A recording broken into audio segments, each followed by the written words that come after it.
We are here, and it is right now. It is the Fight IQ UFC 316 preview show. We're going to break down a 13-fight card, atop with two title fights. That is, of course, the Merab Dvalishvili and Sean O'Malley rematch, as well as Kayla Harrison taking on, I can't believe she's the champion, Julianna Pena, in the women's bantamweight title fight. As I said, breaking down all the card with Drake and Sun Tzu, and we will take you through everything. But first, I want to kick it to the boys here.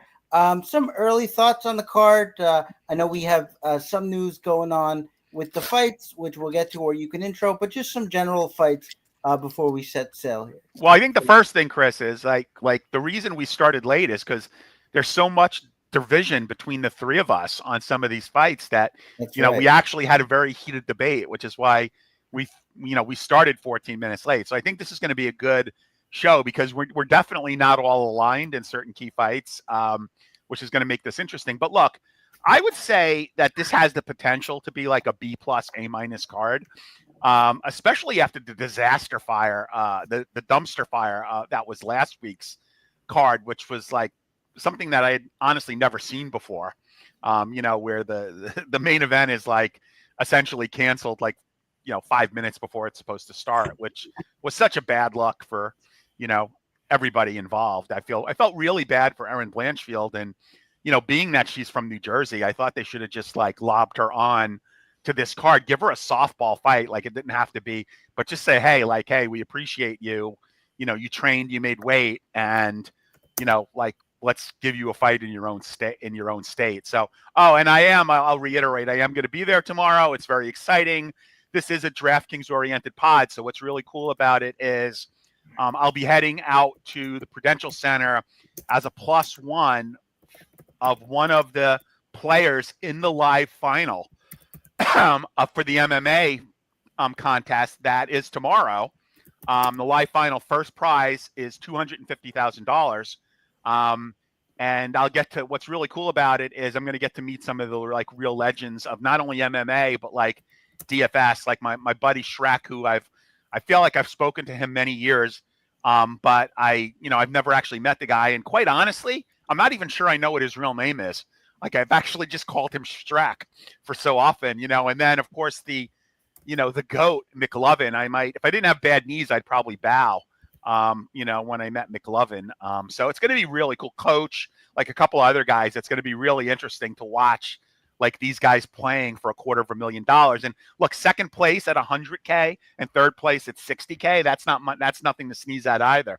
So it's going to be really interesting, but I am going to do everything I can to try to help my boy Leo, I am his +1 win. So that's all I have to say about the card for now. Yeah, well, when you said something about getting on your knees, I thought you might be referencing something else. But be that as it may, no, I do think it's fair and a good little tease, I might say, to bring up that there is some disagreement on one particular fight and one guy who I personally think that if he's allowed to win this fight, it reflects poorly on the organization. But we will get to that. But we'll get to Drake as well. Drake, how do you see this card? Any initial thoughts? Well, I'm, piggybacking off of what Joe said. A lot of those guys, those sharks, man, they got money to spend. So you got the money. It makes it a little easier to play DFS. As far as the card goes, compared to last week, I wish we could just delete last week. I wish they would have just called the card. It was absolutely horseshit. I would have rather taken 6 fights off that card and added them to tonight and started the card 3 hours early. But here we are. That was a disaster. We have this. There should be quite a few good fights in this card. There's a couple of fights to worry about with Lipsky missing weight by 6 pounds. That's still up in the air. But overall, definitely a good one. I'm looking forward to Pena getting her ass whooped.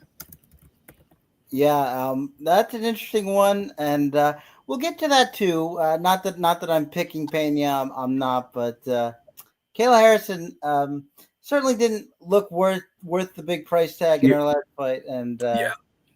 But we'll see. We'll see how this one goes.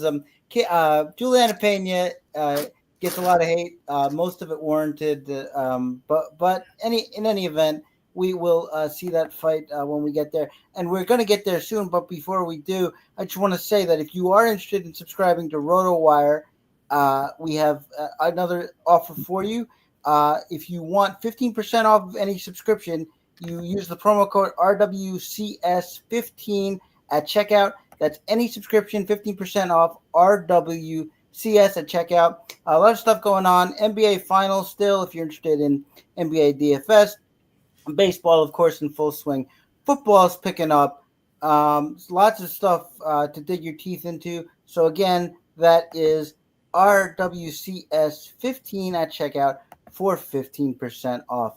And with that, we will now get into the card. Hey, Chris, before we start, do either of you guys have any take on the new MMA format that DraftKings rolled out? There's a new contest where you actually draft fighters, almost like a best ball type of thing. Have you guys seen that? Go to the DFS app and you'll see that there's the captain slate, and then there's another one where you pick 4 fighters, 3 primary and 1 on your bench, and you actually have a draft where you draft these fighters. It's like a whole new thing that DraftKings added. I guess we're not ready to talk. Maybe we'll talk about it next time because I'm not ready to talk. They just kind of dropped it. Because I had no idea that they were even contemplating doing that. So it's just it's usually what you see in other sports, not necessarily MMA, but that can be fun. Yeah, so you're playing against other, directly head to head against other people, and it's a draft, so that's kind of cool. So maybe it's something we'll have to put some time into in the future. I'm just gonna do a draft while we're talking. So go for it. Okay, Chris, kick it off. All right, but we are ready to go. Time to. I'm just saying hello to some of our chatters here, and I certainly cannot do 2 things at one time anymore, it seems, but we are going to be ready to go here. And Joe took me off the page, but let's get back to that now. But that is interesting. Didn't see that. We'll definitely look into it. I actually am interested in MMA draft kind of things. You can't really do that except for makeshift, so that's interesting. The DraftKings has that, but we will definitely look deeper into that. But as far as the fight goes, it is our first one, which is Marquel Maderos at 8,900, taking on Mark Chonsky at 7,300. Line on this fight is these are all messed up. 1 second.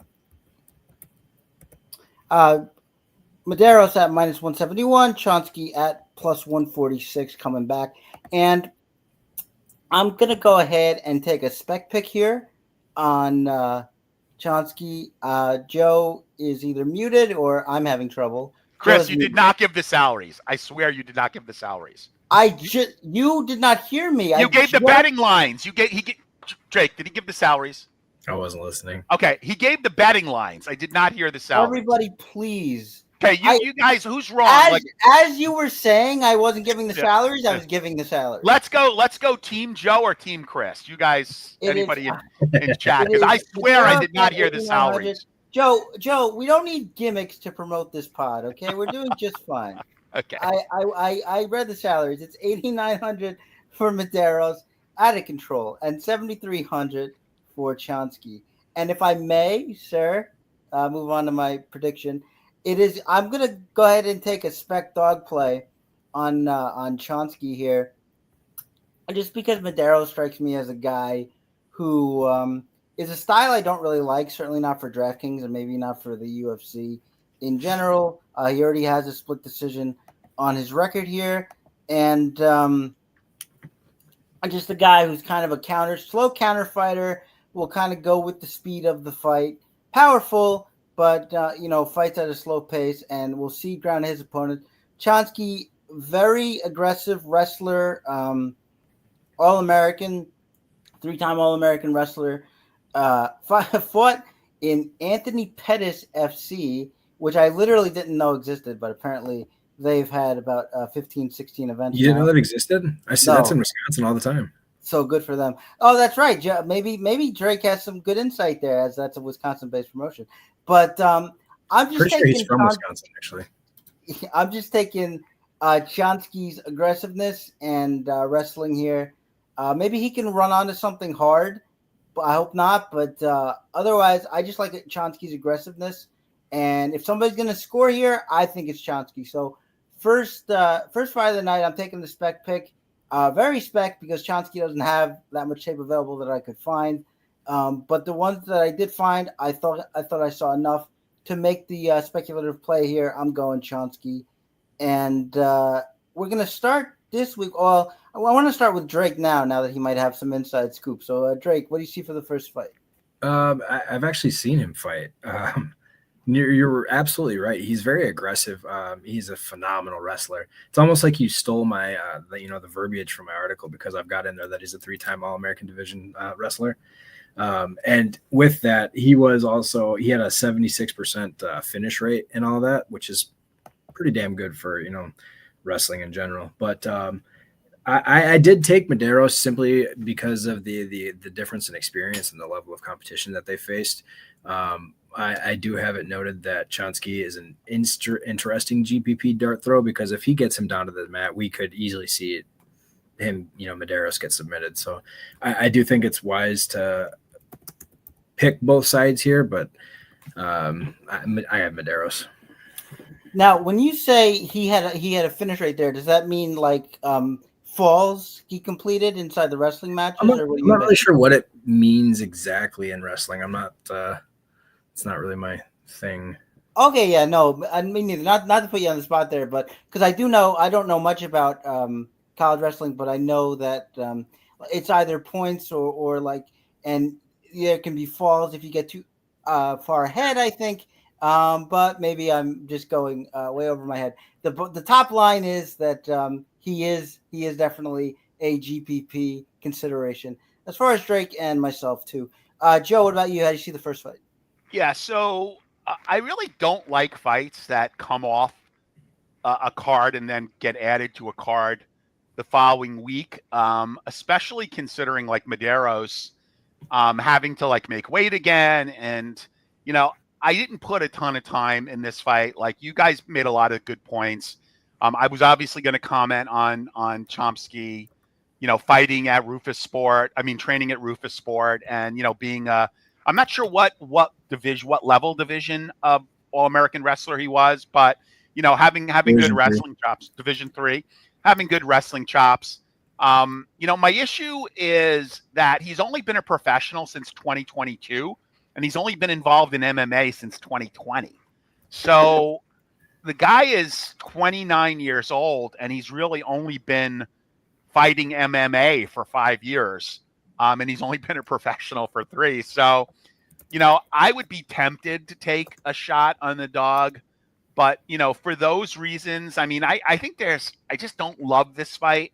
But I'm probably going to have to go with Maderos. And for the same reason that Drake mentioned, for the level of experience. He's a year younger. He's been involved in MMA, for a bit longer.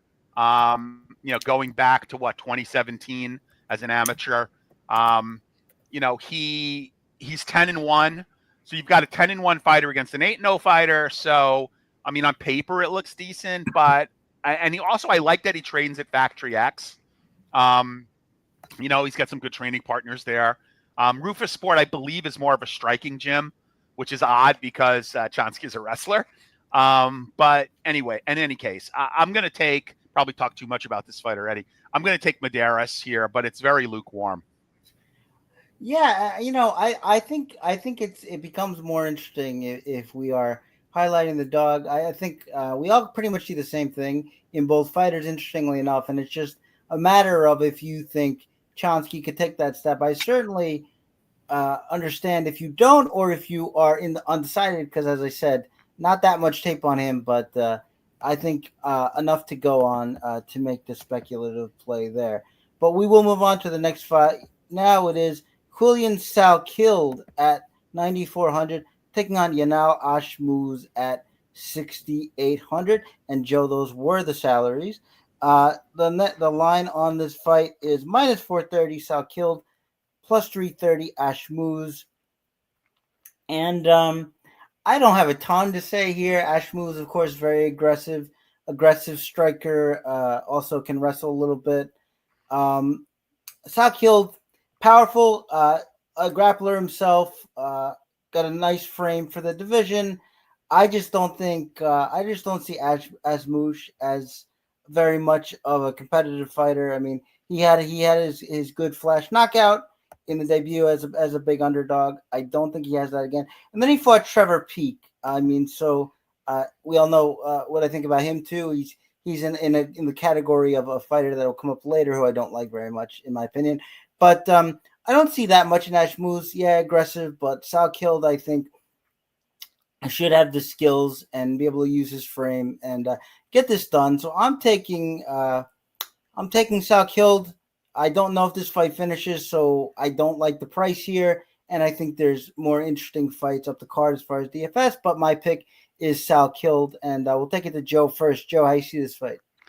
Yeah, so Asmus trains at the renowned Danny Hazan Academy in Keter, Israel.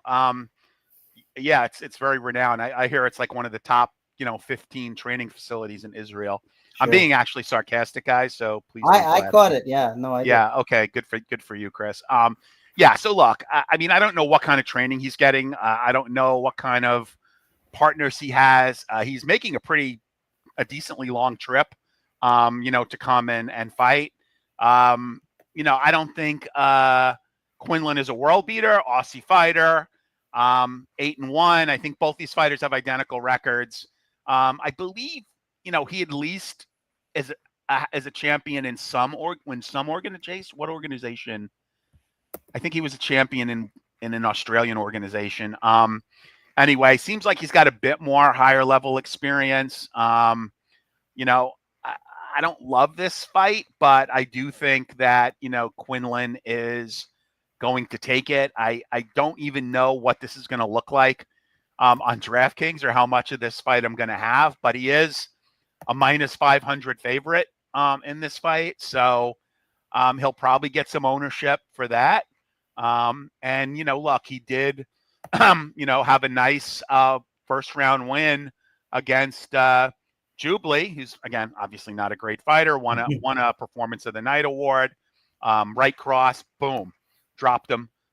So for that reason, I'm going to be on Ajmus, and I'm going to look at ownership. And if he has got low ownership relative to the rest of the fighters on the card, I might have to up my ownership, my own internal ownership in mass entry, just because I think he's got a sneaky upside by potentially knocking out his opponent.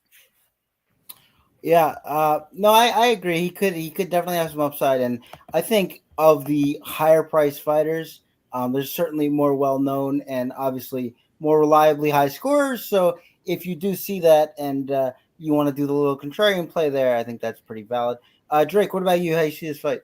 Joe, to help you out, he was a champion at Eternal, which is also the same place that Steven Urseg was champion. Right. Okay, cool. Thank you. It's not a terrible promotion by any means.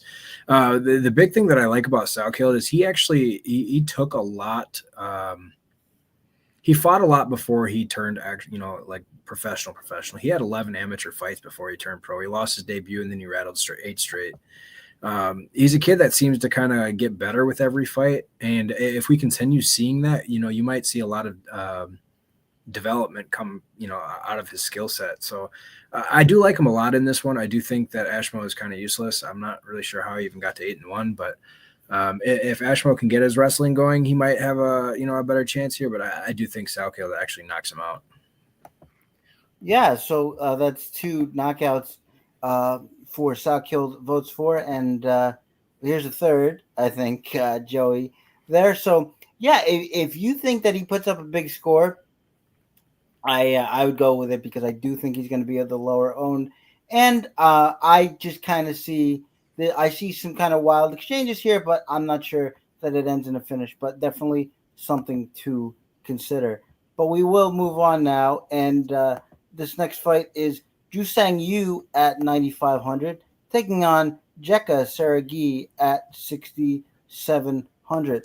Line on this fight is minus 600 for Jusang Yu, plus 425 for Jeka Saragi, and we have his middle name here for reasons I'm not sure.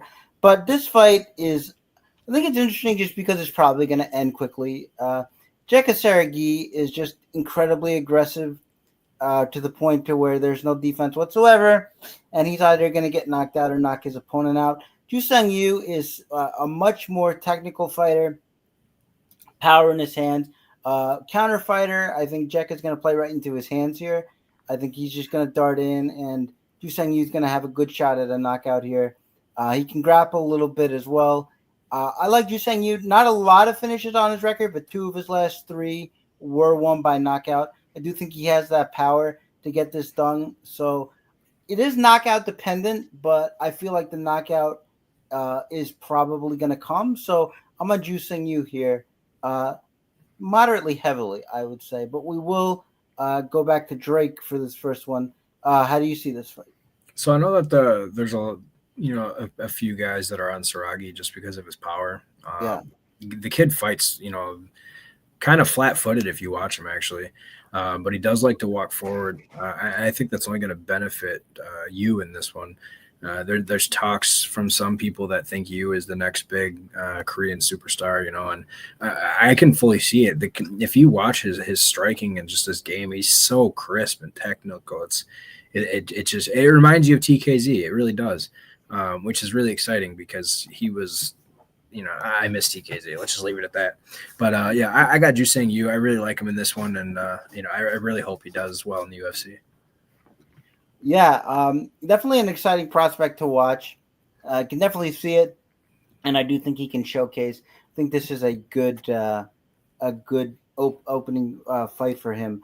But Joe, we will go to you next. How do you see this fight? Yeah, so greasy, not so greasy theory here. The UFC really wants this guy to win. I mean, aside from being trained by the Korean Zombie, UFC is always looking to build their Asian presence. And from what people tell me, again, not that there's anything wrong with it, but I hear that people tell me that this guy is not hard on the eyes, could represent the UFC well. I think they are giving him a very, very winnable fight with a low percentage chance of him actually losing because of everything I just referenced. So I like him. I'm going to be, sprinkling him in. I'm not sure what his ownership is going to look like. Again, like you're going to have Merab and, Kayla Harrison absorb a lot of ownership and 9K and above. So I'm not really sure how much is going to be left. Oh, also the Russian fighter who's like 15-1, he's going to absorb a lot of ownership too.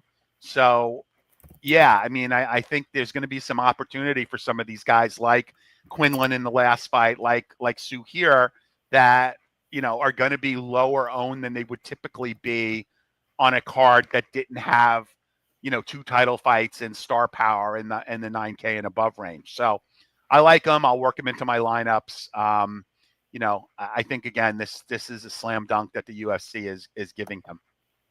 Yeah. We seem to have a lot of these early in the card, some of these lopsided ones, and some coming up too. For a pay-per-view card, there are quite a few lopsided ones here, but we got through the thick of it early, I believe, and we're going to come up on some more interesting fights. Not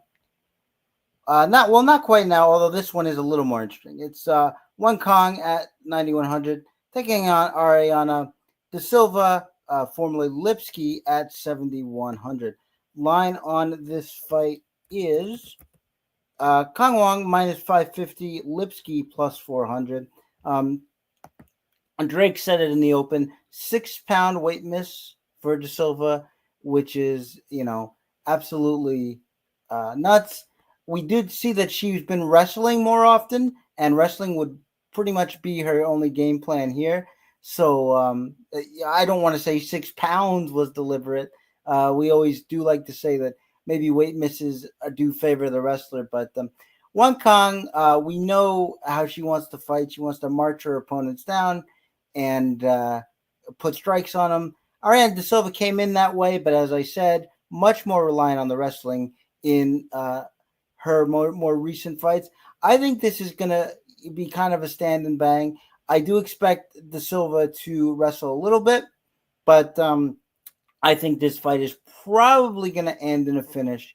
It wouldn't surprise me for De Silva Lipski to try to test out Kong's ground game, but I think ultimately they're going to stand and bang. And for that reason, I think both sides here isn't that much of a tall order. Even though I understand not taking too much faith in De Silva, but I do like this fight a little more than I would your typical woman's flyweight fight. But we will see what the boys feel, and we'll start with Joe first. Joe, how you see this one? Yeah. Look, losing as a minus 950 favorite to Gabriela Fernandez was a bad look in 2024. And winning a unanimous decision against the Bruna Brazil is not exactly what I would call a redemption arc. Look, Kong is an accomplished striker. However, she is 33 years old. I would go as far to say that this is a must-win fight for her because Lipski is a good, well-rounded fighter, hotter than the Barrel Bob as well, but love her picture on Tapology. But she's a really good, well-rounded fighter. Her game has kind of come into focus. Everybody thought she was out. She came back. She won a couple of decent fights. Just a ton of experience. I mean, 27 MMA fights as opposed to the handful that Kong has had. Now, again, throwing a wrench in this, we don't even know if this fight is going to happen. Like if you go in DraftKings, Lipski and Kong both have Qs next to their names. So I guess it's still up in the air over whether this fight is going to happen or not based on the 6-pound, miss. Now, again, we found out, and I don't want to steal Drake's thunder, but apparently there was some kind of pituitary issue, which is why Lipski could not make why she missed by so much, and a new nutritionist. I mean, there's a whole bunch of narrative behind this.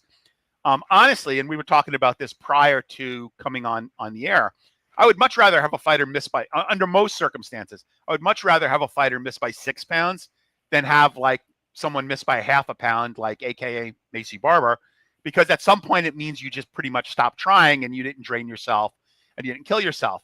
When I first saw this fight posted, I thought Lipski might be live.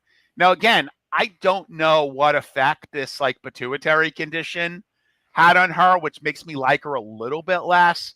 But it's 7.1K. I don't mind her. Okay. Despite all the ambiguity, I'm just going to go out and pick Lipski here. Fine. I just don't love Kong. I don't think we've seen enough of her. The Fernandez loss at minus 950 was a horrific loss. Beating Bruna Brazil, again, not the best redemption arc. This is her toughest fight in the UFC. And if Lipski is on, if she's the type of fighter, if she's at her best and she's not bothered by any medical issues, I think this could be a pretty interesting fight. In terms of a bet, I don't mind Lipski plus 3.5. So that means she wins one round. So I don't mind that as a bet, but I'm going to go out and officially say that this is dog or pass. And I'm going to take Lipski.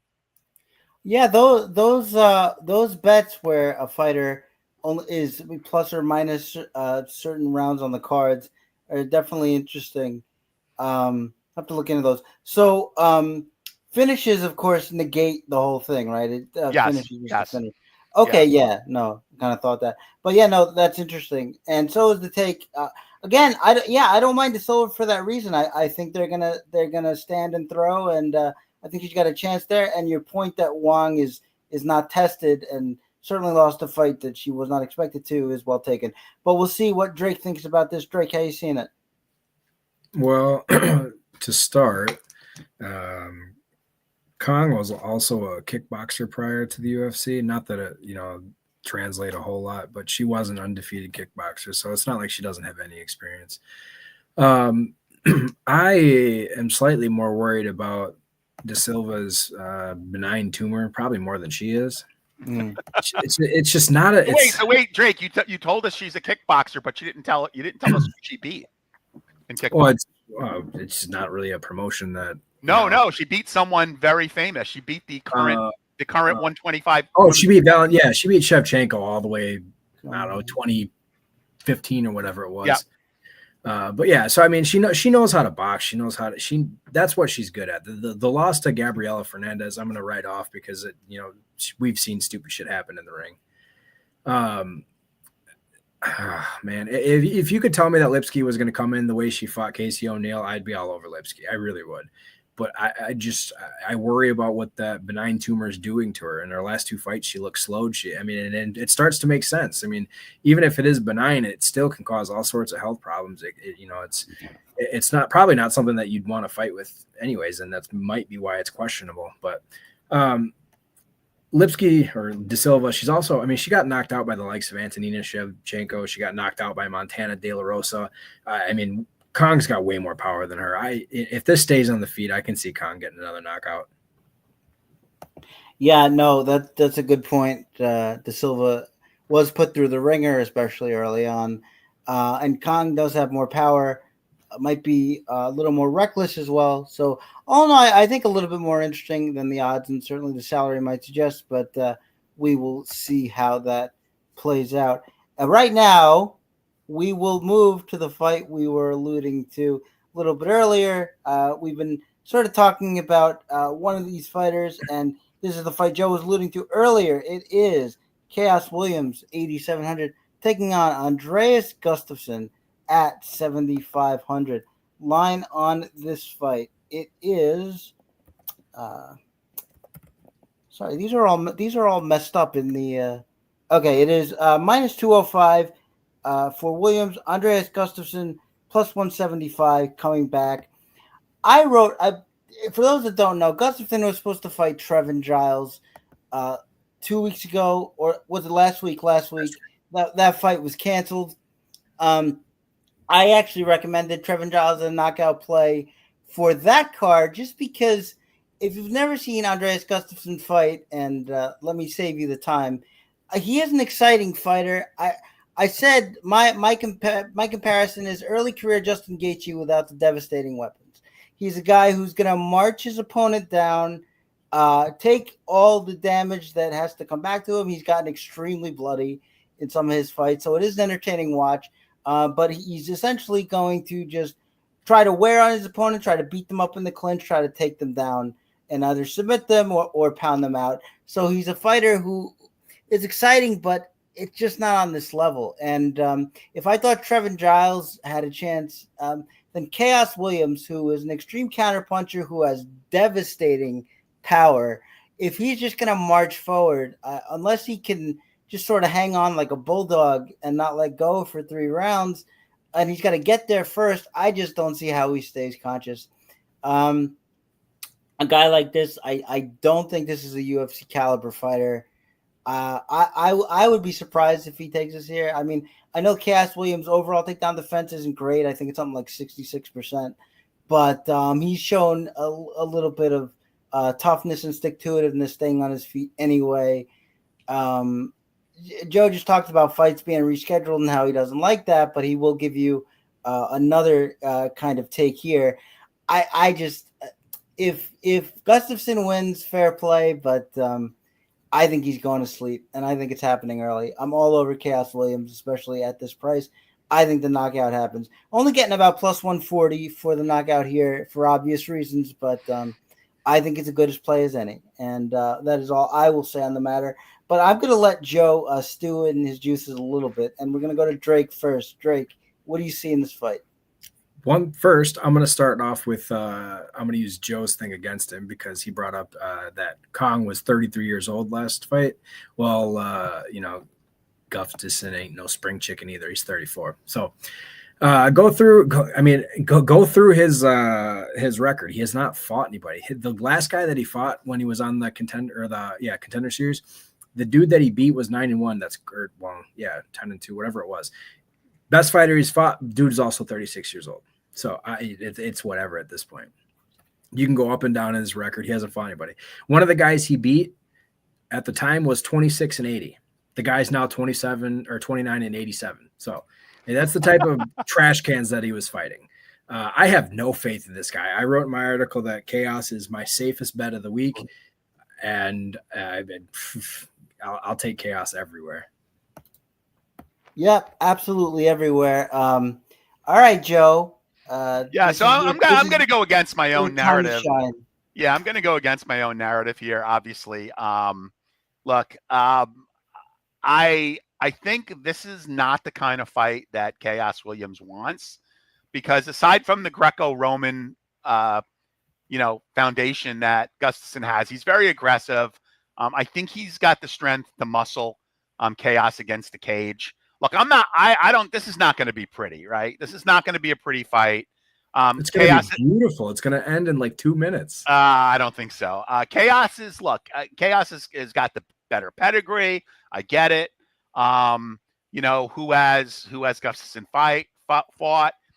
He's had a couple cancellations, obviously. The guy that he won on the Contender Series via knees to the head, which is kind of an interesting way to win. Okay, great. Other than that, he's fought in some, questionable promotions. I get it all, right? I just have a feeling, and yes, he's 34 years old, but he's got a ton of experience, both, professional and amateur, right? Like, he's got a lot of experience. And again, his Greco-Roman, what I would like to see him do, which, again, I would love to see him use his wrestling here, because I think he can actually be far more successful against Chaos William in a wrestling match than in trying to be aggressive and strike with him. I don't know that necessarily that's going to happen, but we got him at 7.5K. He's one of the dogs I'm going to be using. Again, like, I get the Chaos love. I completely understand it, but I want to see what this guy can do. And again, I think there is a path to victory here for Gustiffson. Look, KSW, he's got a couple of fights in KSW. That's a pretty good Polish promotion. So let's see what happens here. And look, I'll eat crow. I'll be the first one to admit that, okay, that was a really bad call, but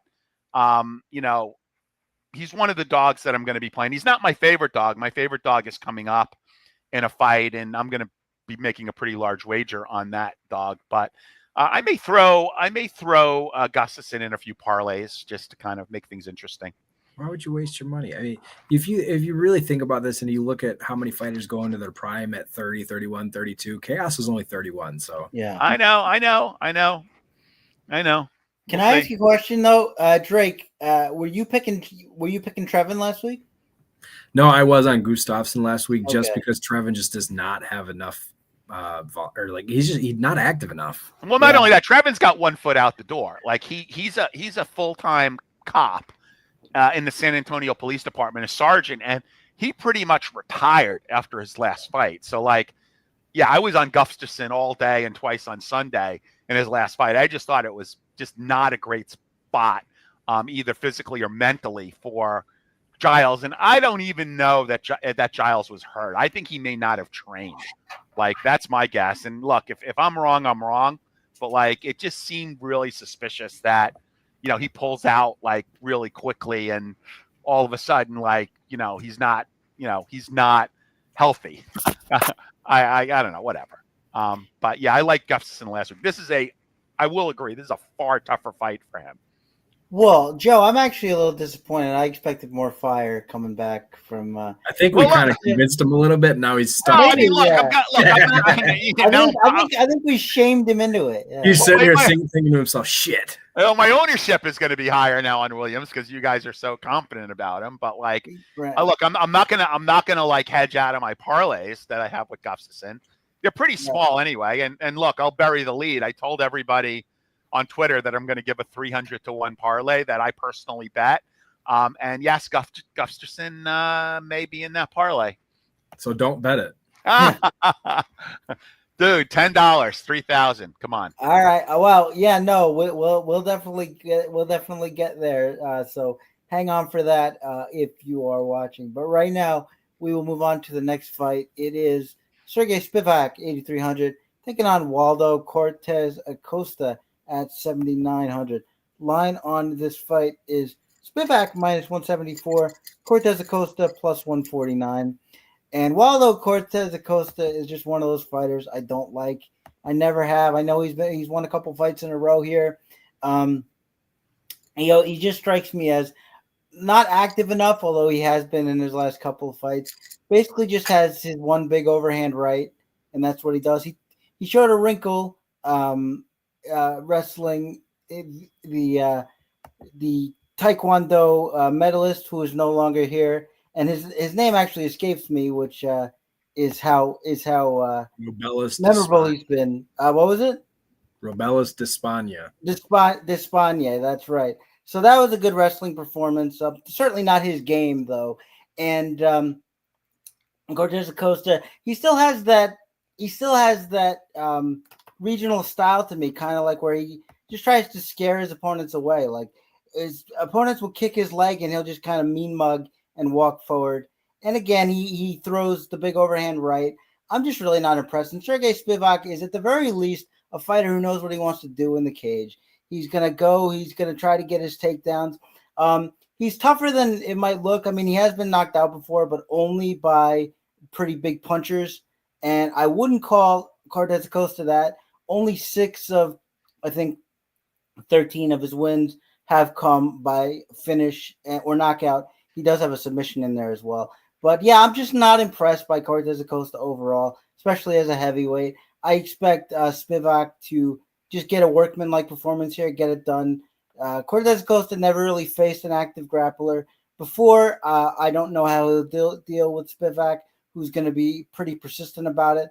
So I'm taking Spivvac here, and I think 8,300 leaves a lot of room for a big score. But we will go to Joe first. Joe, how do you see this fight? Yeah, there's such a clear path to victory for Spivvac here, and that's like use his wrestling. Use his wrestling.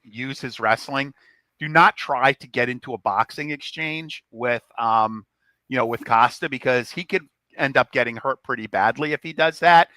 And what I would do is I would even take it one step further. Use your wrestling and go for position over submission.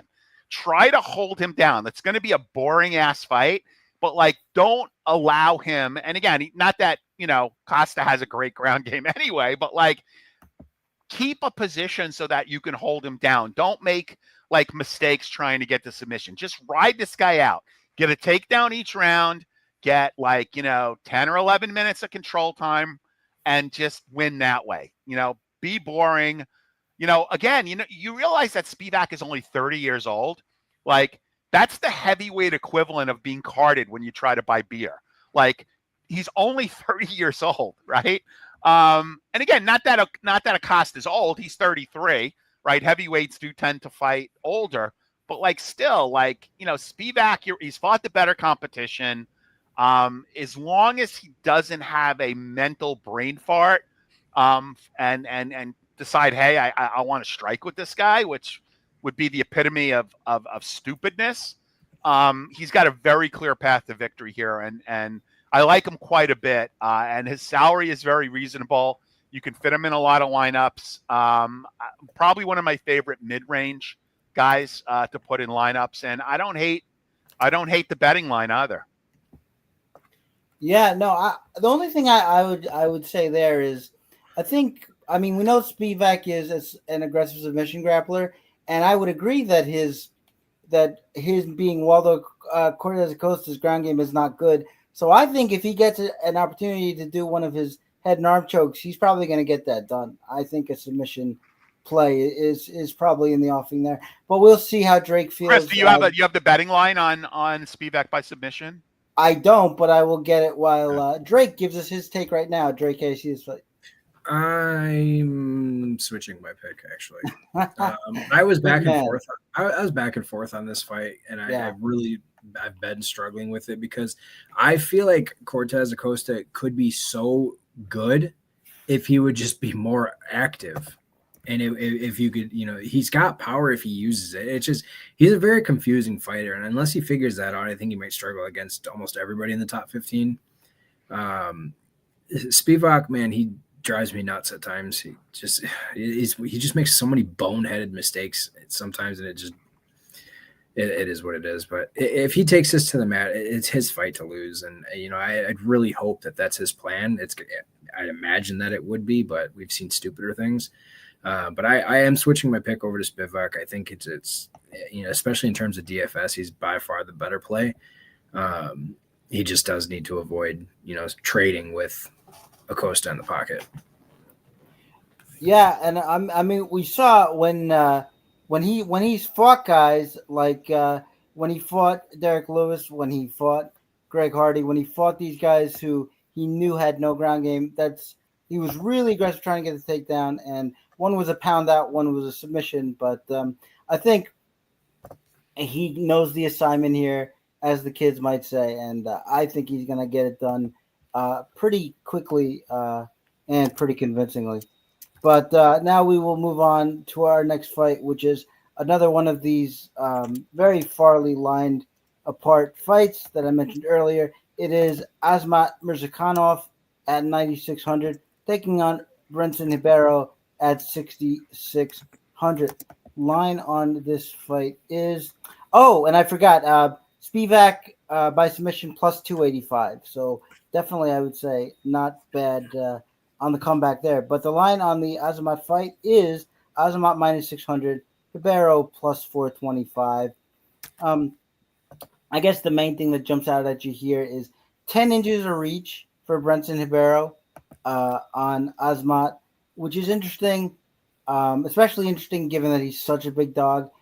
I don't think it matters, really. I think Azamat is he's really an interesting fighter to watch. He can fight going backwards, which is not something you can say for many heavier fighters. He's very agile. He's got the wrestling in his back pocket. We don't see it much. I think we're going to see it here. Brenson Ribeiro has literally never defended a takedown in the octagon.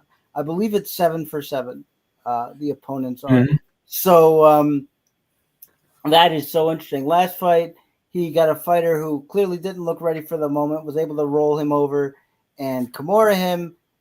Good show, but I don't think you're gonna ever submit a Russian fighter by Kimura. I think he would retire in disgrace if that ever happened to him. So I think Azamat is just gonna get inside. I think he's gonna use his wrestling and either make it a very short night for Brenson Ribeiro or make it a very long and painful night. Either way, I really like the play here. I don't think that Ribeiro can actually use that range in a way that's really going to benefit him. And I just think Azamat is the way more put-together fighter, so he is the pick here in a big way. But we'll go to the boys first. Drake, how do you see this fight? Yeah, no, I see it the same way. Ribeiro is just not a great fighter. The 10-inch reach advantage is, I've brought it up in several fights before, and it's usually a pretty good advantage. I'm not sure how well it's going to play to Ribeiro's advantage in this fight. Mzakanov has had a knockdown in all of his fights. He's extremely just well-tempered in the ring. So I just expect another early knockout. Yeah, I mean, knockout can happen too. Azamat is the way more skilled fighter, and it could be a mile wide reach advantage, and I would still probably pick Azamat here. But we will see what Joe thinks. Joe, how you see this fight? Yeah, so again, I don't think Chris gave the salary, so I'm going to say that Azamat is 9.6K. So he is one. He is the second highest priced fighter on DraftKings. However, Jesus, Joey, I don't understand. I had to just. This is like breaking news when it jumps in. Wow. So anyway, this fight is. I'll have more to say on that later. Go ahead. Based on the odds, this fight is the most prone to violence fight on the card because it's under 1.5 minus 160. So, fight is going to end by knockout. Is probably not a bad play. Actually, if you look at Azamat by knockout, it's minus 280. Let's see. Doesn't go the distance. It's insane. It's minus 700. Actually, fight ends in KO is minus 450, which is actually lower than the money line odds on Azamat. I might actually have to play that just to have a little bit of a hedge. Because honestly, I would be very surprised if I think this might be the only 1.5 on the card, over under 1.5. I'd be very surprised. Yeah, I'll say that. Watch this be a friggin' decision. I'd be very surprised if this goes to decision. So, like, do you lay minus 600 on Azmat, or do you do minus 450 that the fight ends by knockout and get both fighters? I don't know. Might have to play that. The only other minus 1.5 is Saragi and Sengyu. Oh, right. Okay. That's faded to the over or the under? Let's see. Barely. It's almost a pick 'em. Okay. Yeah. So this is the most violent. It's minus 160 to the under. I may have to play that. Actually, just kind of talked myself into it. I may have to play that minus 450 in parlays, because I really would be surprised if this goes to a decision. And I don't see anybody. If anybody wins by sub, it would be Ribeiro. I think he's got a. But like you said, a Russian getting. I don't think that's going to happen either. So yeah, minus 450. But I definitely like Azamat a lot here. A 14-0 fighter. I honestly think he has got the potential to score higher than Kayla Harrison, even though it's a 3-round fight versus her in a 5-round fight. So I do like him a lot. He's going to be one of my higher on plays. Yeah, no, absolutely. Joey, I'd like to hear you explain yourself a little bit. Is it just the reach advantage, or do you see something here? Because if it's just a spec play on the reach, I guess I can understand that. It's but anything else, reach. Yeah. No, actually, I have a conspiracy theory as to why. There's actually it's Jello shot night at the whiskey at the Borgata, and I think that's what Joey is. He's imbibed in several Jello shots, and he says he doesn't feel Mzakanov is anything special, and he leaves his hands guard low. And I agree. I totally agree. I agree. Yeah, but I don't. He's such a good athlete. I don't think it's going to matter. Yeah. Those are the fighters who leave their hands like that. Yeah, you're right, Joey. You're right. I agree. If Ribeiro was a better fighter, that would matter, but I don't think it will in this case. But yeah, okay. So you were spared a little bit there, Joey, but still, good luck. But I'm not so sure. But we will move on to the next fight now. The last fight before the main card. It is Joshua Van at 9,300 taking on Bruno Silva at 6,900. Personally, I'm just wondering when Joshua Van's going to get a real fight. After that knockout loss to Charles Johnson, I feel like, especially the last two fights, including this one, haven't really been to his caliber of fighter, especially what he's earned in the cage. Bruno Silva is a good, powerful fighter, powerful striker. He can wrestle in his own right too, but we saw just how good Joshua Van's takedown defense was in that last fight against Srai. I think Van is the whole package here. I do think these two guys are going to swing. So a knockout is possible, but I think just as equally as likely just an extremely high volume win for Joshua Van. Either way, I think he's at least a cash play. 9,300 is a big salary here, but I think if you're looking in cash for like 89 and 92, I don't think that's asking a whole lot. And I do think a knockout is on the table just because I think Bruno Silva is going to indulge him in the striking in a way that maybe he shouldn't. But so my pick is Joshua Van here, but we'll go to the boys now. Drake, how do you see this fight? I have Van lined up as a solid mid-range GPP and cash option. I love Van in this fight, as I do in most all of his fights. Yeah. You mentioned his takedown defense. He was 4 for 21, he got taken down 4 times, so he defended 17 of them in his last fight. And I mean, the kid, he is really good. And in terms of, he's another one of those fighters where they are slowly bringing him up. They've done it with him. They did it with Tyra. They did it with Patty in a way. It's just a lot of fights that they're just building, these young guys up, and it's not a bad idea. But this is a fight where if he loses, he's losing because he made a mistake. I don't think it's anything to do with skill. He strikes over 8. He has over 8 strikes per minute. He only gets hit with 5. This is a fight he should win all day, and I can see him putting up 100 plus again in DraftKings. Yeah, definitely could happen. Again, love him as a fighter. The price, I don't want to say it's prohibitive, but and I wouldn't be thrown off by the Saruya score just because Silva's not going to be that aggressive takedown artist. And I do think a knockout, as I said, is on the table here, so could definitely see it. Not one of my very favorite plays, but I do like him in cash quite a bit. Joe, what about you? How do you see this fight? Minus 700, Van, no thank you. So let's talk a little bit here about Silva. Okay, I get it. There's whenever you see a 12-year discrepancy in age, you it's not a great sign. You're going to go with the younger fighter. But let me throw this out there. Prior to losing in the third round against Manel Kopp, who is probably a future champion, he's coming off of 4 straight finishes.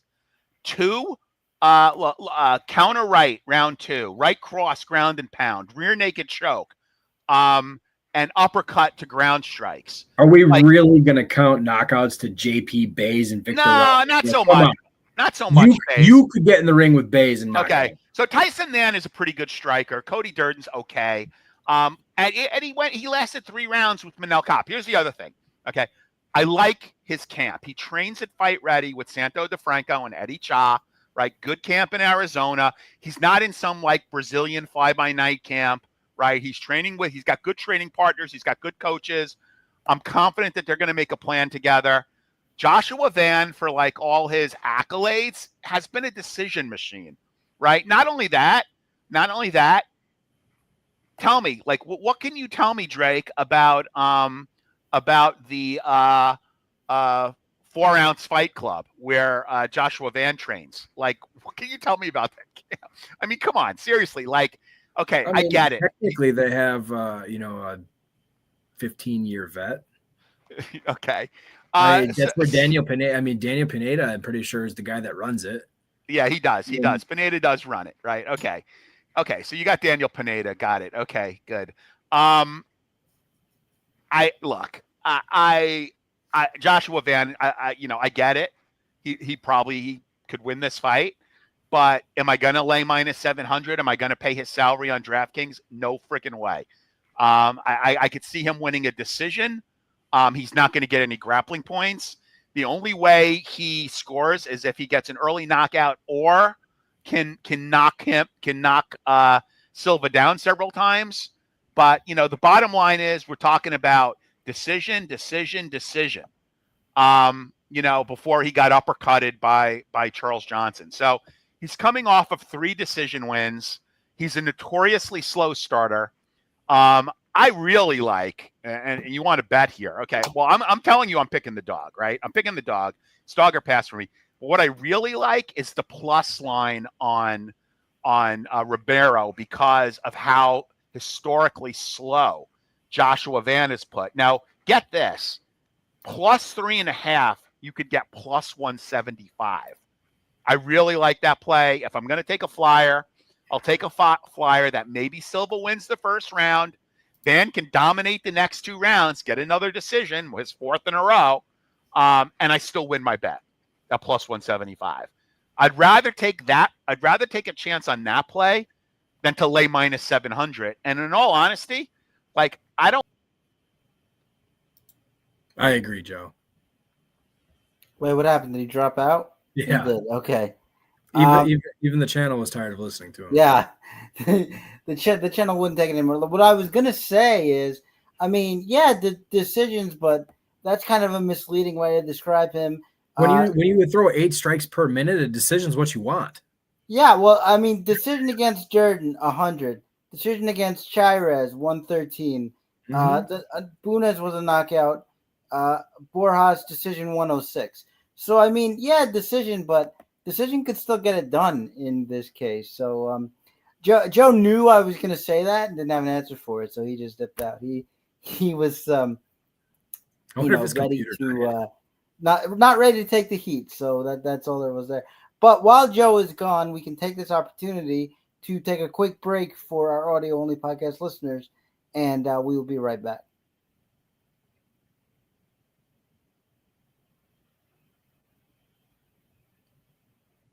And we are back. And I did try to take a little longer there so that Joe would show up. And just as I heard him ping, I came on back. I got so passionate, I lost my stream. We don't need to hear anymore. We're cutting you off. We're moving to the main card. Yeah, I figured out when I was telling you how I didn't like minus 700. Van does have 3 decision wins over 100 points on DraftKings. That's right. Yeah. So I do like plus 3.5, plus 175. Ribeiro gets the first round. Van could win the next 2, and I'll cash my bet and be very happy. Silva. We could do it. It's funny. I we're don't know both happy. You get the win with Van. I get the win with my plus 3.5. We could both be happy if that happens. I don't know if you guys know this, but StreamYard actually has a filter where if you talk up Silva too much, it cuts you off every. I didn't even have any say over that. I could see that. I could see that, dude.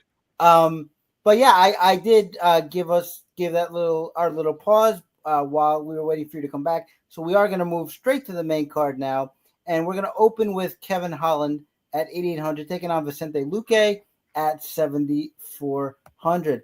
Line on this fight is Holland at minus 200, Luque at plus 170, and I guess this is for me the biggest trap I've ever seen in my life, because I don't know how beating Gunnar Nelson coming off a 2-year layoff means that we all trust Kevin Holland now, and he can be a 2-1 favorite.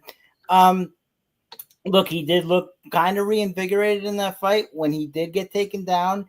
He was very active off his back. He didn't really ever let Nelson settle or land strikes that were damaging. But having said that, gave up over 9 minutes of control time and had to fight off a pretty deep arm triangle choke in that last round. And Vicente Luque, yes, there's a big discrepancy here. Vicente Luque has never really had a problem with rangy fighters. Knocked out Randy Brown. Is a good guy to get in on the inside, uses light kicks, uses wrestling, and he won't be on a 2-year layoff. Much more active fighter, has looked good recently, and I'm just not ready to trust Kevin Holland here. Yes, we know he's an explosive striker. Yes, he can sort of play on the ground that actually might be to his disadvantage here. We know that Luque has good Darce Bravo chokes, and if Holland tries to get a little too messy in his transitions, that could be waiting for him too. He got one on Michael Chiesa, who is a long-range fighter as well. So I'm taking Luque here, and this could just be like a big neon sign that I'm refusing to see. But I just can't trust Kevin Holland at this price. So I'm taking Luque at the plus 170 here. But we will start with Joe to kick off the main card. How do you see this fight? Look, I don't hate that pick, Chris. I mean, Kevin Holland is just such a tough fighter to bat. He's like always clowning around. Like, I don't love his fight IQ. I picked Holland for RotoWire. Honestly, and this is going to sound really weird based on who I picked in the main event, but like, this is kind of borderline my least confident pick. For the main event, for the main card. I get the Luque love. A couple of people who I really respect are on Luque. Look, if you're looking to bet this fight, another way to play the points bet, you take Luque plus 3.5, which means he only has to win one round, and you're still getting plus money. Luque plus 3.5 is plus 130. I really do like that play. Like, this is one of those, and I'm just going to go out on a bit of a soapbox here. This is one of those rare cards that I see as being both good for betting and good for DraftKings. Like, I haven't seen too many of those cards in the past, and that could mean I could get really buried because I'm going to bet far more on this card than I have in the past. Usually I see a card like last week, I thought was a horrible DraftKings card. I literally played 3 lineups. Like, I can't remember the last time I played that few lineups because I saw it as more of a betting card. But I there's so many bets I like on this card. I'm probably going to be betting as the card goes on. Thankfully, being in New Jersey, we could use the DraftKings Sportsbook app, and I'm sure other people in the suite are going to be betting, so it's going to be really interesting. Got to make sure my account is loaded up. But I guess I got to stick with Holland as my pick, or I don't know, maybe you guys, can you let me change my pick? I'm going to change my pick here. Drake already did a change of pick, so I think I'm going to change my pick here. I picked Holland. And I would not be surprised if Holland won. Luque's chin has been a little suspect recently, but he's got a decent ground game, Brazilian Jiu-Jitsu black belt. I'm going to go with Luque here. And again, if you're betting, I really like Luque plus 3.5. All right, fair enough. So I was able to talk you into your senses there, so I have done a very good thing, and you did. We will see if Drake follows suit. Drake, how do you see this fight? I am going to leave my pick on Holland so you guys can all be right, because I cannot get his stupid fights right, and I'm opposite of him every time. Yeah. So I am on Holland, and he is now going to lose. Interesting strategy. Certainly, I think that way. Like, I'll make this pick, but if I'm wrong, the thing I want to happen happens anyway. So I'm still not a fan of him. He's one of those fighters that just drives me nuts. I don't like the way he fights. I wish if he had more intensity and he came in serious every fight, it'd be one thing, but he doesn't. I just also don't trust Luque and his chin, and who knows how he's going to fight now. So it's to me, it's 50-50, and it's whatever. Right. Yeah, no, I understand it. And Kevin Holland's such a wild card that he can make me look absolutely silly, but I just can't go with it. Gotta stick with the pick here. But we will move on down the card. Stepping up, it is Patchy Mix making his UFC debut at 8,500, taking on everybody's favorite after his last win over Jose Aldo. It is Mario Batista at 7,700. Line on this fight is there we go. It is Patchy Mix minus 175, Mario Batista plus 150. Made a little tongue-in-cheek reference to the wall install that gave Mario Batista his last win. Back in the cage now. I get why people like Batista. He's a dynamic, fast fighter, explosive striking. The wrestling here is obviously going to be nullified. He's not going to wrestle with Patchy Mix. And I think Patchy Mix is a little better on the feet than I think people give him credit for. I think he's really good at commanding range. I think that he uses his frame really well. But I do think he's going to get his wrestling going in either case. And I think Batista is a little too reckless crashing the pocket. I think that's going to open up those takedown exchanges and maybe even a counter punch or two for a good measure. So I'm on Patchy Mix here. I think the PFL's severe fighter mismanagement is the UFC's gain. I'm interested to see him in the UFC, how he does. I think he can go pretty far. Excited to see it, and I think he takes a W over Mario Batista here.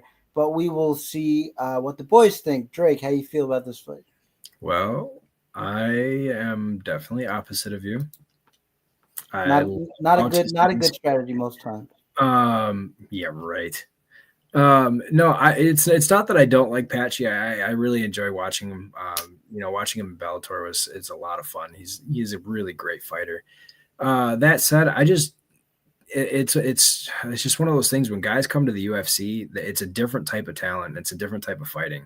I don't know why that is, but it is. We see it all the time. The guys that come in with, from different circuits, and, some of them are successful and some of them struggle.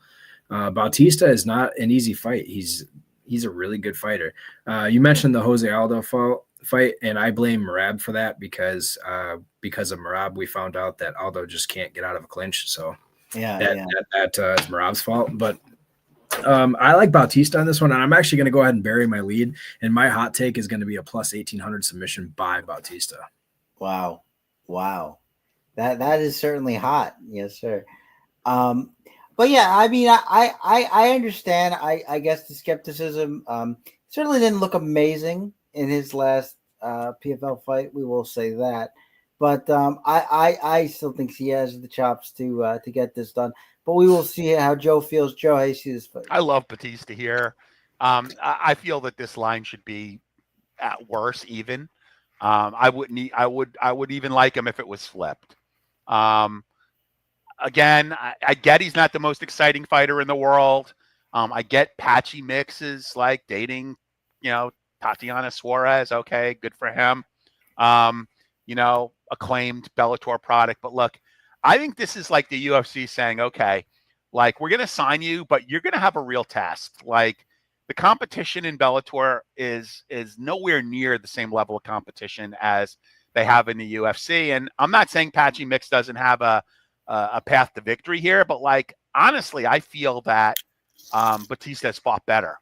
I mean, he's definitely fought better. I don't understand this line, and that concerns me, but it also excites me because I see myself being able to make a large bet with a seemingly high level of confidence at plus 150, and I don't see that too often.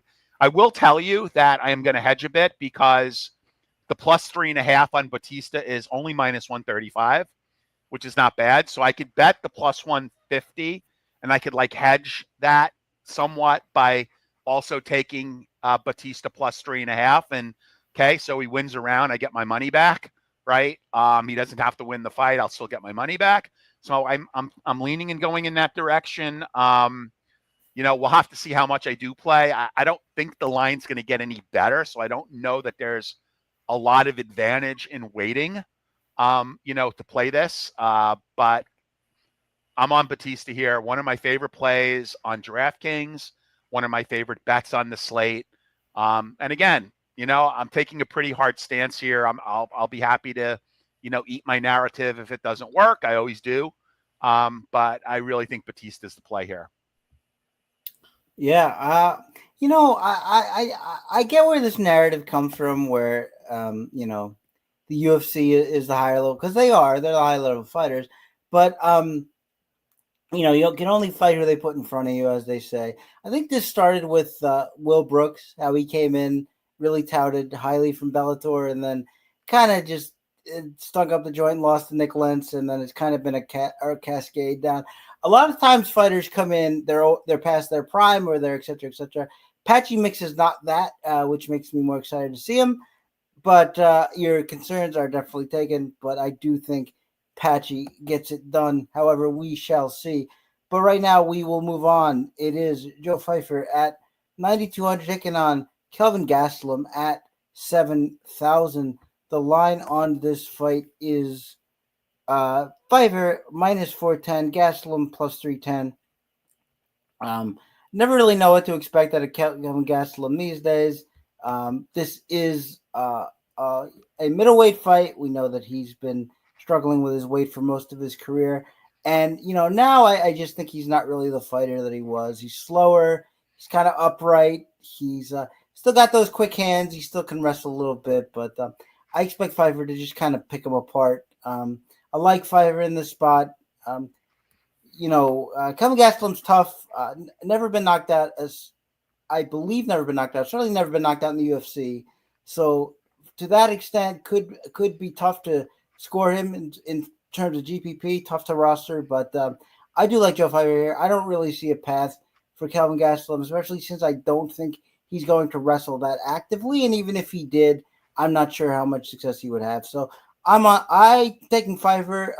Maybe a fight better to spectate on. Maybe spend your money elsewhere, because I don't know how well he scores, but I think Feifer is the play here. But we will see what the boys think, and we'll start with Joe or Drake. Okay, Joe. Either way, it doesn't matter. So I'll start here. So look, anytime I adopt someone else's narrative, I like to give them the props that they deserve. So shout out to my boy Mike, aka Mad Lab. Mike is despite having moved to the deep annals of the OC, he's Jersey for life. I don't care what anyone says. Mike on his podcast Bookie Beatdown, he has had some insight into Gastelum's camp for the Mexico fight that was canceled, and he felt, and his word was that Gastelum was as ready for any fight as he ever was for that Mexico fight, and it was a major letdown for him, right? So I'm taking that kind of to heart here, and Gastelum is just a tough guy because, he's a guy that should probably be fighting lighter but doesn't like to diet or cut weight, and I've always had a hard time with Gastelum fights. I do like, it's funny because I'm going to pick Feifer to win. I did already. But I'd like Gastelum plus 3.5 to bet, because you're actually getting plus money. So you're getting plus money, and he only has to win a round. And I think Kelvin is an adept enough fighter to win a round because he's got a good chin, because he doesn't get finished. I really do think that, you could do a hell of a lot worse of a bet than taking Kelvin Gastelum at plus 125 when he only has to win a round and not the fight. So again, I don't love the line. I'm not going to bet Feifer minus 375. I think he could be a decent play on DraftKings, depending on look. And he was exposed by Jack Hermanson, so let's put that on the table. I'm going to pick Feifer. I don't know how good of a DraftKings play he's going to be. I'm going to kind of backtrack. He's going to have to get some ground points. I don't think he's going to score a lot striking, and he's a little bit too expensive. So Gastelum may be a better play on DraftKings, but I'm going to pick Feifer to win the fight. I am going to pick Gastelum to win a round, and my only bet on that fight is going to be Gastelum plus 3.5. All right, Drake, how you see it? I'm going to piggyback on Joe a little bit here. I'm actually going to fade this fight completely. Well, let me rephrase it. I'm going to fade Feifer completely, and if I wanted to, or if I needed to fit Gastelum in there, I would. You can go and the 19-9 record from Gastelum is very misleading. He's 3-6 in his last 9 fights, but if you look who he fought the top fighters in the division. So you can take those losses with a grain of salt. I mean, so obviously, let's put it this way: Gastelum, is he a top 5 fighter? No, he's not. Is he a top 15 fighter? Probably. I mean, it can be argued with the guys that he's fought. And it's not like he got dominated in many of those fights. He was close. He hung in there. Like you've already said, he's got a chin. So the way that I see it is Feifer is a knockout or a control type of guy. And if he can't get the knock or the takedown on Gastelum, then he's going to have to rely on his striking. His striking, he doesn't throw, a ton. So if he's not landing hard and he's not hitting enough, well, then our DFS score is going to be shit. If Gastelum comes out and he wants to throw like he did in his last fight against Daniel Rodriguez, Gastelum can win this fight. So it really comes down to how Gastelum looks, because I don't think that Feifer is going to be able to take him down that much. But I do have Feifer winning. Yeah, no, I actually agree completely. I don't think the takedown is going to be there, which is why I would kind of fully fade, because I don't see Gastelum winning. But I agree. I think it's going to be competitive, but for that reason, I think it's not really a DFS play. But we will move on now to the co-main event of the evening. It is Kayla Harrison at 9,700 taking on the champion. I'm going to emphasize that, Julianna Pena at 6,500. Line on this fight: Harrison minus 600, Julianna Pena plus 425. And I emphasize that because it's easy to forget. With a line like this. Also easy to forget based on how Julianna Pena's last fight went, where it was charitably said to be nip and tuck with Raquel Pennington. A lot of people thought Pennington won that fight. Julianna Pena maybe gets more hate than she should. Not to say that she deserves none, but she is really kind of annoying. So that probably accentuates it. And not a top-level fighter. I wouldn't say so. I mean, she had her win over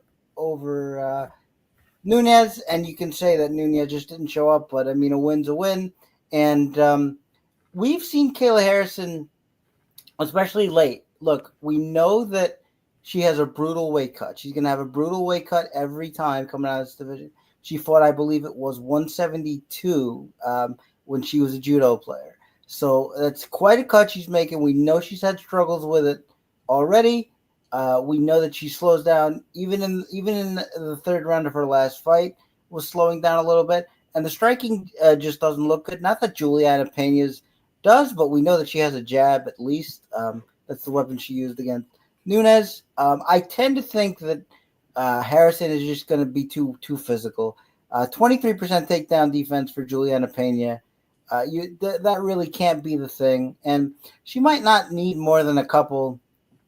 I always bring this up when she's facing a submission grappler, but submission losses to Valentina Shevchenko and Jermaine Durandamy, who are of course not submission grapplers. So it's kind of hard to say that she'll be able to compete on the ground if it gets there, and I believe it will. If it can stay standing, if it can go deep, every caveat that is available. And I do think they're worth being said, because I do think that they are problems, legitimate problems for Harrison, but ultimately, like I said, too big, too strong, too physical. I have Kayla Harrison, and I think she's going to get it done probably with a couple takedowns early, which makes her a good play for DraftKings, even at that salary. But we'll take it to the boys for the co-main event. Drake, how you see it? Yeah, Julianna Pena was the worst thing that could have happened in the UFC was her beating Nunes in that first fight, because she has been so ridiculously obnoxious since then. She is unbearable. I don't know how she has a single fan. I can't stand her. That said, I am one of those people that thought she lost to Pennington. It was a close fight. I'm not mad that it went the other way. She did give us a good fight. That said, Pennington is nowhere near the level of Harrison. I don't know if you guys saw the video, but I saw the video of Harrison throwing Alex Pereira over with her throw. Holy shit, dude. She's a freaking monster. And I'm pretty sure, I don't know if it was confirmed, but I'm pretty sure that if Harrison wins, Nunes comes back, and man, I cannot freaking wait. I hate the UFC without her. I really do. Like that division, man. Nunes is just something special. But Harrison should dominate this fight. She should not have any problems putting Pena down. She shouldn't have any problems holding her, and theoretically, she shouldn't really have any problems submitting her. Yeah, no, I agree. I do think the submission's coming. There's always that if it doesn't, and if later rounds, we'll have to see. Pena is nothing if not tough. I think it was 4 knockdowns, maybe 5 in that second Nunes fight, and she still kept coming. So we'll have to see, but I do think she's just going to get smothered here. But Joe, how you see this fight? So, Drake, I wouldn't say I was a fan of Pena, but she is kind of borderline hot, and I do like her nickname, the Venezuelan Vixen. Okay, maybe she was hotter a few years ago. Look, I think the only path to victory, in all seriousness, is for Pena is to have the fight with Harrison develop a la Amanda Nunes won, because what essentially would have to happen is Harrison beats the living crap out of her for a few rounds and then gasses. And then Pena is a junkyard dog. I'm fairly confident of her cardio. It does take a lot to put her away. So that's the path to victory. Now, do I see that happening? No. I mean, am I going to bet minus like 900 or whatever that line is? No. If I'm going to bet the fight, I'm going to look to either like find a prop that I like or figure out a way that I could bet it by a certain type of finish, or, combine it with a round prop. I just don't see betting any fight, especially a women's MMA fight at that level of odds. But I do think that, she is the righteous favorite, and she is a beast. Like, you could just like see the muscles on that girl. And apparently it's like a NASA team of scientists that she has helping her make weight at like 135, like multiple nutritionists. Like that's one of the reasons why it took her so long to get in the UFC. You mentioned what she fought at in judo. She fought at 155 in PFL, won several $1 million. Good for her.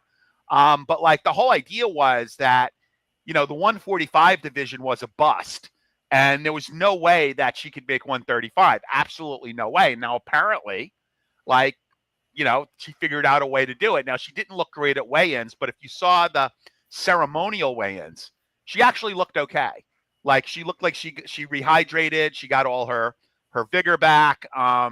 Look, she's going to go into that ring probably at 160. Like, I don't think New Jersey has got a rule about how much more you could weigh after weigh-ins like California does. I think that she probably could go in the ring at 160 or higher. So I could certainly see that happening. She's just going to be a beast. And if she doesn't gas out, it should be a fairly easy victory for her.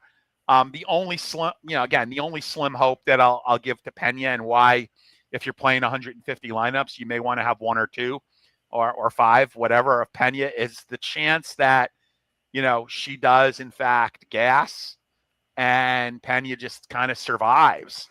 And was able to kind of come back and not finish her. I don't see that happening, but like maybe win, a couple of rounds and win them sufficiently enough to get like a greasy split. I don't see it happening. But like, if you're playing mass entry, play a couple lineups, because we have seen minus 900 female fighters before lose. We've seen it happen several times. So that's the only caution, but I like Harrison. Yeah, no, I'm waiting to pick against Harrison. I think Larissa Pacheco. I mean, she's improved a lot, and she had a good fight, but never a world beater. And I thought beat her sort of convincingly with a pretty simple strategy of just being active from the bottom and not letting her settle, kind of doing the Kevin Holland. But so I am waiting to pick against her. It's just not going to be here. So I think Harrison does have to be the play, but with one eye peeled, just in case it goes to the later rounds. But we will go to the main event now, which is Merab Dvalishvili at 9,000, taking on Sean O'Malley at 7,200. The line for your main event, minus 300 for Merab, plus 250 for Suga Sean O'Malley. This, of course, a rematch of their first fight for the Bantamweight Championship, where Merab controlled Sean O'Malley for 4 rounds. In the 5th round, caught a body shot, was hurt. It's hard to tell with Merab because he likes to showboat now, but it does look like he was hurt in that 5th round and trying to stay away from O'Malley. And that's the kind of fight this is. It's a binary. Merab is not a finisher. He's not a guy who's going to do damage, which should theoretically hurt him at some point, because the longer you let championship fighter calibers hang around, the more they have a chance to find that kill shot, especially a dynamic striker and finisher like O'Malley. I still have to pick Merab here just because of how much success he had early, and the fact that if he was like a Kayla Harrison or even somewhere close to that, where we can count on him gassing later on in the fight, but we know that we can't. And for a lot of these weaponized cardio guys, that is what you count on, but it can't be for him. So I just have to pick that he's gonna trudge his way through again. O'Malley can land that kill shot. We know that he can, but until I see it, I can't pick it. We need to bring up the Marlon Moraes fight again. We know how incredibly tough he is, how much of a beating he can take if he has to. So I have to pick Merab. That's not to say O'Malley won't put a scare into him maybe once or twice, but I still think Merab gets it done. And 9,000, like Merab, for his DraftKings scores, his prices have been incredibly reasonable. In fact, 9,000 is the biggest price he's been in quite some time as a favorite. So, and he was a dog in the last one. So, Merab, a guy who can easily put up 120 or 130 points in a victory. And I still think he gets it done here, but we'll always be looking and holding the breath for maybe that one shot from Sean O'Malley. But we'll see what the boys think of the main event. Drake, I believe. Oh, Joe. Okay, how you see it? Yeah, okay. So, look, let me start by saying I love Merab. Merab has been like DraftKings gold. Always has been. Love him. Love the guy. He's won me so much money. FYI, Chris, I just want to correct you in one respect. O'Malley won 2 rounds in that fight, not just the final round. He actually won 2. Yeah, I mean, O'Malley won 2 of those rounds on several judges' scorecards. So again, that's neither here nor there. Okay, I'm a big narrative guy. First of all, you're giving me the best striker in the bantamweight division at plus 250. Okay, that is intriguing. Here comes the narrative. And again, I tend to put more on narrative than a lot of people. So I'm going to put that out there. Am I going to have a lot of Merab in DraftKings? Absolutely. Right. However, my pick here is Sean O'Malley. And I'm going to defend my pick because I know you guys hate that pick. I'm going to defend my pick by essentially stating that I like some of the changes that he's made to his life leading up to this fight. I like that he's taken a year off. He hasn't fought since the loss. I like that he's stopped smoking marijuana. I like that he's pulled away from social media and is focusing on training. I like all this stuff. I like it, right? DraftKings, okay? This is really going to sound weird, but like, if you think Merab is going to win, do not stack this fight. Because if you look at the last fight, I think O'Malley put up like 20 points. Only only bet this fight if you think that there's a chance. Only stack this fight if you think there's a chance for O'Malley to win, because you're playing it not to get a super high combined score, because I don't think you're going to get that. You're playing it to actually hedge against Merab losing. So hopefully everybody follows that. Like, if you look at the last fight, like 20 points, I think that there will be fighters who score more than 20 points at or below, O'Malley's price point. So don't stack it if you think Merab is going to win. Stack it if you think O'Malley has a chance and, you want to hedge. Then I think it's a very viable stack. But if you think Merab is going to dominate essentially like he did last time, do not stack this fight. I think there are other plays. There are other places you can go. So again, look, I can't fault anybody for picking Merab. I love the guy. He's made me a lot of money. I'm going to have a lot of shares of Merab in DraftKings, but I am going to have way more O'Malley than most people, and I am going to be placing some bets on O'Malley. And the last thing I'll say before Drake is there is a wager available, I assume in other places, but at least on DraftKings Sportsbook, where you could bet Merab by decision and O'Malley by knockout. I don't believe that O'Malley is going to win a decision here. I think if O'Malley wins, he wins by knockout. I think if Merab wins, he wins by decision, because Merab does not really have finishing power. So that's how I see this playing out. It's not a super compelling line, but you're looking at Merab as minus 310. From minus 400, you have Merab by decision and you have O'Malley by knockout. I don't hate that as a parlay piece. I do not hate that at all as a parlay piece. So I think it's funny to me that one of your big selling points is O'Malley's going to win because he stopped smoking weed. When he was smoking weed, he went on a pretty nice run. Well, there, so that's one of my takes. Like, stop, not the only one. But, sure, no, yeah, I understand, but I just think it's all part of the I'm going to fight. Look at that, Dvalishvili. Okay. You know that Drake is serious when he breaks out a fighter's short. I can't wait for there to be another fight nerds fight on a pay-per-view, because now Drake and I can actually, it's going to be kind of fucking hot, but we can both wear our sweatshirt. Sorry, I swore on. But we pod. will see. Drake, how you see the main event here? Joe, I like your points about O'Malley and everything, and he is a good striker. There's no doubt about it. He did hurt him, or at least stung him in that fifth round, and it's one of those rib shots or kidney shots, whatever it was. They're not always easy to land again. If he does, well, Merab is definitely gonna, if it's early, he's gonna struggle. But we talk about it every time we see Dvalishvili fight. His weaponized cardio it's insane. I read something that his heartbeat didn't even rise in his last fight, or the last fight against O'Malley. Do you know how ridiculously insane that is? You're motoring the entire time, you're wrestling the whole time, and your heartbeat doesn't go up. I would have had a freaking heart attack. That just tells you that his body is just nuts, man. He's not human. But this is another one of those things, like Joe said. If you're on Dvalishvili, you got to play him because he's going to score 130 plus.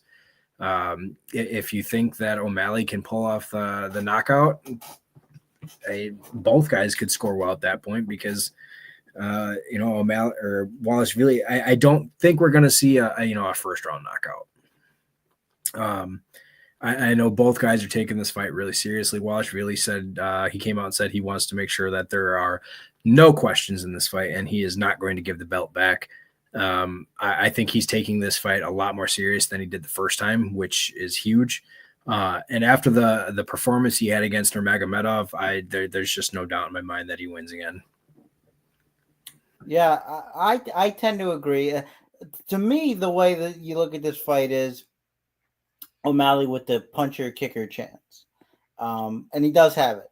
But otherwise, I think it has to be Dvalishvili, especially at the price, and I think Joe acknowledged that as well. But I don't mind the pick. I think maybe that round 5 is going to play a little too heavy on the minds of people, heavier than it should. But we shall see how it goes. But that is the end of the fight breakdown for UFC 316. We're going to move on now to hot takes. If you're new to the show, hot takes. We bring a line or lines or parlays that we think are a little too juiced up for how often they're going to come in. We bring those to you, and we present them here.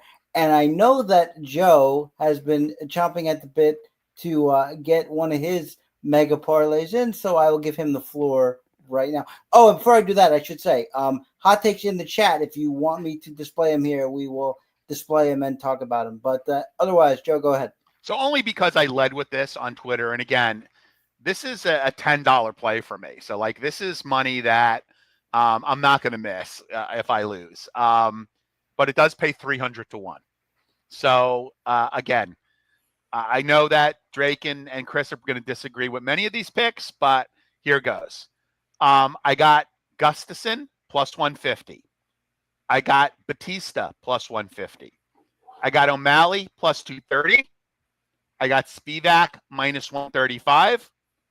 I got the Silva, or I should say Lipsky, plus 3.5, meaning she has to win one round, plus 150. And I got Pena plus 5.5, meaning she has to win one round, plus 240. Now, again, you could drop Pena off this, and it's still, the parlay still pays pretty well, right? But that parlay, okay, a $10 wager will return you $3,051.73. So I'll say it again real slow. Gustiffson, Batista, O'Malley, Spivvac, De Silva, Lipsky plus 3.5, Pena plus 5.5. And again, you could drop the Pena piece.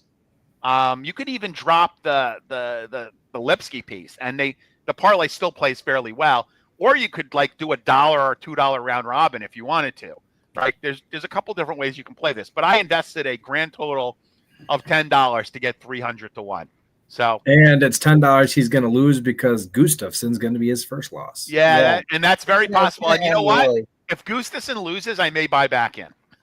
I may buy back in if Gustiffson loses. Just putting that out there for everybody. I might buy back in. So anyway, again, I have other parlays, and I'm happy. I'll post them up. But like, I really do kind of like this card for betting, which means I could really lose my ass. And trust me, it's happened before. But like, I really do like a lot of parlays and a lot of bets, and I like Batista a lot, and I'm going to be playing him pretty heavy. So there you go. $10 could probably buy a pretty nice hat or something, Joe. You sure you don't want to just? I don't know. I don't know. Pretty nice. I don't know. Some gum or ice cream. A tip for a valet, maybe. I don't know. Well, all right. We'll stop giving you such a hard time. I mean, as you said, it is only $10, and anybody want to have a little fun and spin the wheel, definitely take Joe up on that offer. I hope everybody out there was taking notes, and you can replay it if you need to. But I'll go with mine since it is quick. I'm just going to go Luque by submission plus 550. I do think that's a nice play there. Pretty juiced up, so that is my hot take, and we'll kick it over to Drake. Drake, what do you got for us? I said it earlier. I got Batista minus 1,800 for a That's submission. right. Plus 1,800. Plus 1,800. I hope we're not recommending minus 1,800. Wait, you said Batista by sub? Yep, plus 1,800.